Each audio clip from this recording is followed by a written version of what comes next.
KPCC അധ്യക്ഷ സ്ഥാനത്തേക്കുള്ള ചർച്ചകൾ നടന്നുകൊണ്ടിരിക്കുകയാണ്. കേരളത്തിൽ നിന്നടക്കമുള്ള കേന്ദ്രത്തിനടക്കമുള്ള ആളുകൾ പറയുന്നത് മുഴുവൻ സമയ അധ്യക്ഷന് വേണമെന്നാണ്.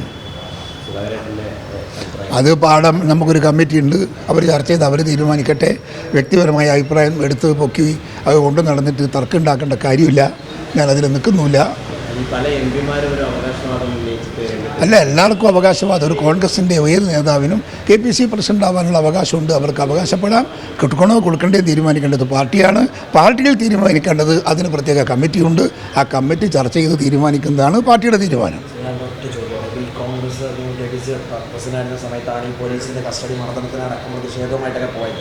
ഇന്നിപ്പോൾ കുണ്ടറയിൽ ഒരു കസ്റ്റഡി മർദ്ദനം ഉണ്ടായി, ഒരു മരണം സംഭവിച്ചിരിക്കുന്നതിന് വലിയ പ്രതിഷേധങ്ങൾ ഇപ്പോൾ പ്രതിപക്ഷത്തിൻ്റെ ഭാഗത്തുനിന്ന് വരികയാണ്. അപ്പോൾ പോലീസ് എങ്ങനെ പെരുമാറണമെന്നാണ് ഒരു മുതിർന്ന കോൺഗ്രസ് നേതാവെന്ന നിലയിൽ അപ്പം ഞാൻ ചോദിക്കുന്നു, ഇവിടെ ഈ ഡൽഹിയിൽ നടന്ന പോലീസിൻ്റെ നടപടി, ആ നടപടി കണ്ട കണ്ണിൽ ഈ നടപടിക്ക് എന്ത് വില? ഇവിടെ എന്താ നടന്നിരിക്കുന്നത്? ഇവിടെ എത്ര ആളുകളെയാണ് തച്ചി തകർത്തത്? നേതാക്കന്മാരുടെ മക്കൾ വരെ ഈ സമരമുഖത്ത് വന്നു. BJP നേതാക്കന്മാരുടെ കുട്ടികൾ വരെ, ചെറുപ്പക്കാർ വരെ, വിദ്യാർത്ഥികൾ വരെ ഈ സമരമുഖത്ത് വന്നു. അവരെല്ലാം അടിച്ച് തകർത്തില്ലേ? വിദ്യാർത്ഥിയെ തല്ലിക്കൊന്നില്ലേ? അതിനൊന്നും ഇവിടെ നീക്കം പോകുന്നില്ലേ? അപ്പോൾ അതിൻ്റെ മുമ്പിൽ ഇതൊന്നും എൻ്റെ മുമ്പിൽ പ്രസക്തമല്ല, പ്രസക്തിയല്ല.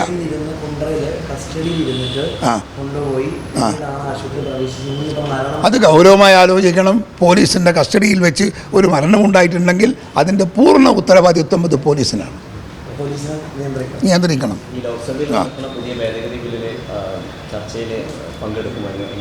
പങ്കെടുക്കാമെന്ന് ആലോചിക്കുന്നുണ്ട്, ചാൻസ് കിട്ടിയാൽ. യെസ്, ഓക്കെ, ശരി, ഓക്കെ.